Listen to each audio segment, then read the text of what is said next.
Yo, what's up sa yung lahat dyan? So, ito na po ang update ni Tupac the Bird. Ayan. Kung kukunin ko siya, ayan siya. Kahit saan ako magpunta, sumusunod-sunod. So, ito yung buhay ng may ibon sa bahay. So, kung mga bird lover kayo, tiis-tiis kayo dun sa ulitan ng mga ibon.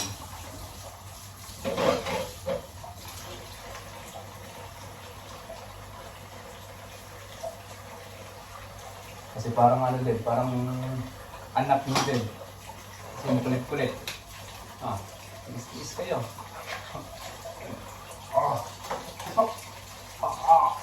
Huwag dyan. Huwag sa liig.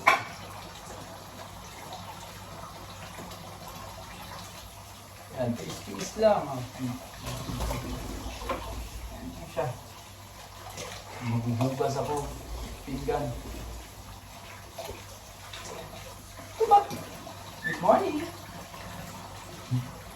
So hindi pa siya nakakapagsalita. Ewan ko lang kung pwede ba silang magsalita. Hindi ko alam kung pwede ba silang magsalita. Kung may kakayahan ba silang magsalita. Kasi ito parang pero parang oh shit. Ito ba? Ay, namumulit na naman. Kulit mo.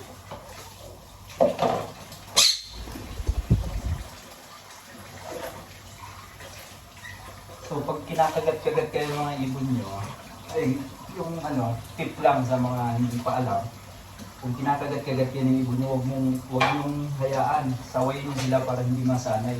Kasi yan talagang nature nila. Lalo na itong monk, parakeet, quaker, parrot. Ang nature nila is magkagat-kagat. So, pag nagsisimula na silang magkagat-kagat, sawayin nyo para hindi masanay. Saka, nag-ano sila, kumakagat-kagat sila pero hindi masakit. Pero kahit hindi masakit, huwag yung sanayin kasi para hindi kayo kagatin. Baka kasi pang change hormones sila, kasi depende yun sa hormones ng ibon. May mga araw na bad mood sila. So, lumalakas yung kagat. Ayan. Share ko lang naman. Kasi matagal-tagal na ako din walang upload. So, eto. Si Tupac. Nakita ko pala si Tupac dun sa labas. Munti ka ng kainin ng pusa. Saka parang hindi pa siya ready na lumipad. Hindi pa siya ready na lumabas ng ugad niya. Hindi pa siya ready sa outside world. Naibig niya siya sa bahay ni Kuya. Kaya kinuha ko kasi hindi siya pa marunong lumipad. Pwede siyang kainin ng pusa. Marami pa ng pusa dyan sa likod. So kinuha ko. Sa liig. Kaya, akala ko hindi mabubuhay. So tinry kong shit, Tupac! Tinry kong pakainin ng ng oatmeal. So hindi pa siya marunong kumain mag-isa. Ang ginawa ko, may syringe ako. So nilagay ko dito yung oatmeal, dinurog ko. So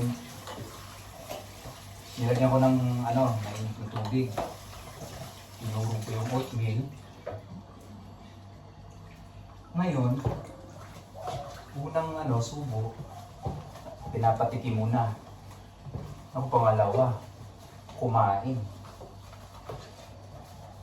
Lumunok. Kaya,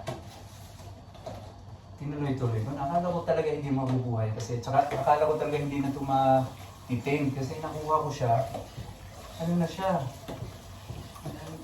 Parang ilang araw na lang ready siyang talagang lumipad na lumipad. Yung magwi-wild na siya ba sa magulang niya, yung hindi na siya susubuan.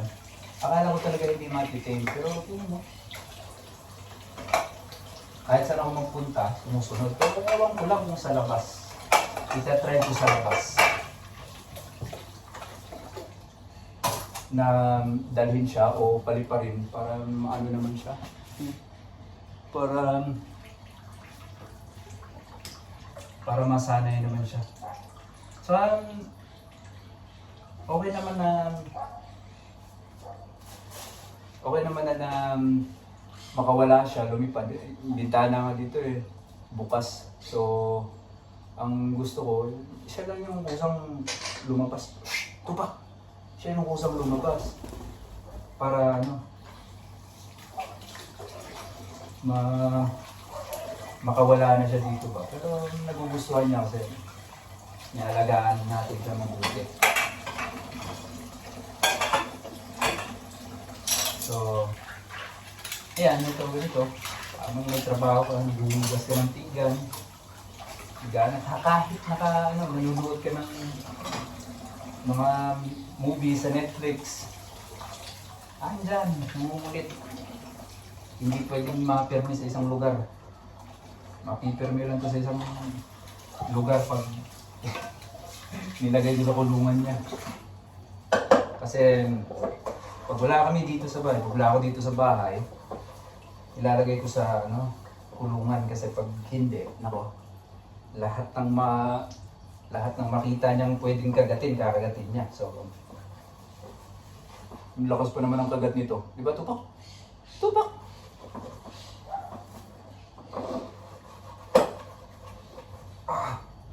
So, minsan, ganyan, minsan, nag-aano sila, lalaro. Pero minsan na yung balat, kaya masakit. Kaya sinasaway minsan. Tsaka, ang sa may ibon, willing kang mataihan. Willing kang mataihan. Saan hindi naman marumi yung nila? Yung pupo. So sa mga mahilig sa ibon, ano pa inaantay nyo? Kumuha na kayo. Bumili na kayo. Kung wala kayong makita sa labas, bumili na kayo ng ibon. Kaya kung ayaw nyong ikulong, kung ayaw nyong ipet, na may makita kayo dun sa, for example, may makita kayo dun sa labas, kaya nahulog sa kagaya nito pa, nahulog sa pugad. Kung ayaw nyong ipet, pakainin nyo, pero huwag nyong bigyan ng, tupak! Huwag nyong bigyan ng interaction lagi. Kasi, kagaya nito, si Tupak. Ako yung papakain sa kanya, binibigyan ko siya ng time. Binibigyan ko siya ng time. Araw-araw nakikita niya ako. So, na sa akin? Banded na siya sa akin. So, kung ayaw nyong kung gusto niyo lang tumulong sa mga ibon na nahulog sa mga pugad nila, pakainin nyo.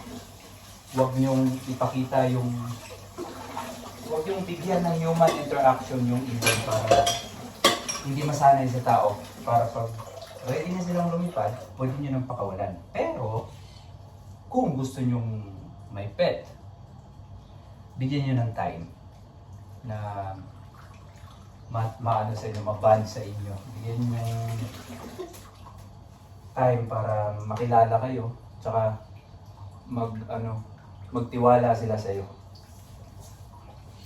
Kung gusto mo lang ng pet. So, yun lang. Bye-bye. Say bye, Tupak.